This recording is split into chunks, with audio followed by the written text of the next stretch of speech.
Let's get this clear right up front. If the message from the White House comes out that the only way to make a deal is by talking about entitlements, Social Security in particular, and some kind of reductions, what will your response be?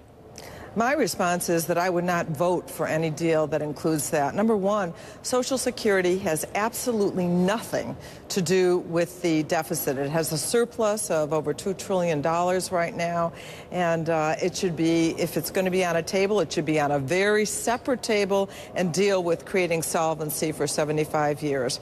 But the very idea that we would agree to cut programs that serve middle-income and low-income senior citizens in order to allow the Republicans to continue letting the wealthiest Americans get tax breaks on their yachts. I'm sorry.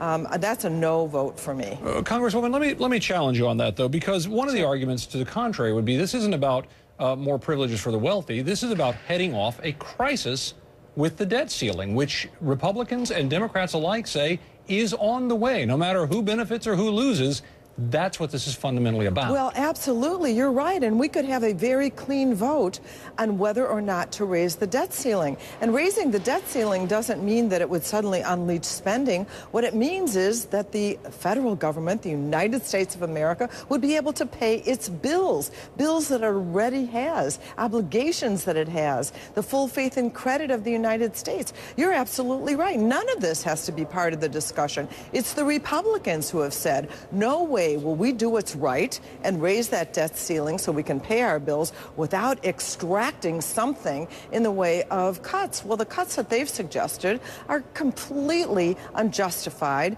and hurt the people that had the least to do with causing any kind of a debt or deficit. So are you saying then that the debt ceiling should simply be raised with no regard for any additional expenses, that we can raise it, let's just raise it and keep spending? I say that no.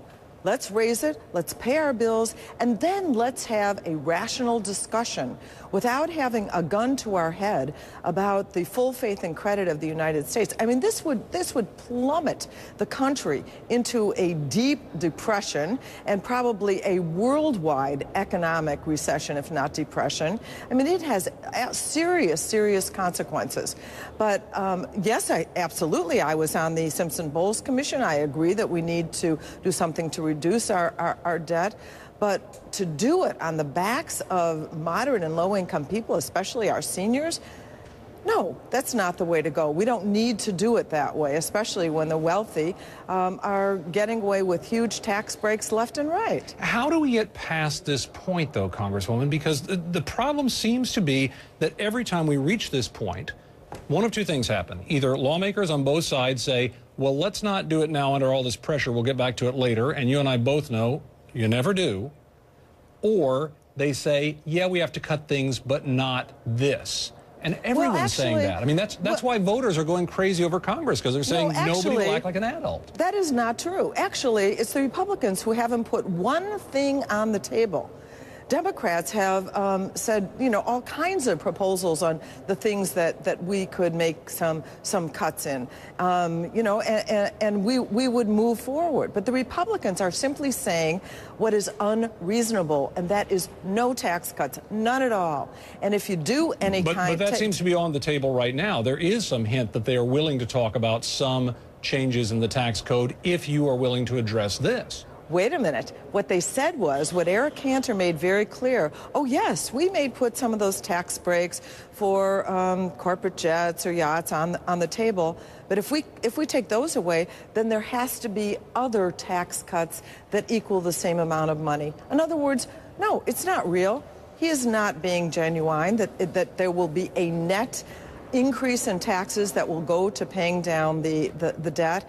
This is a irresponsible game that the Republicans are playing with something as precious as the full faith and credit of the United States of America, that we will, in fact, stand behind the debts that we owe. This is not about more spending. This is about paying current debts.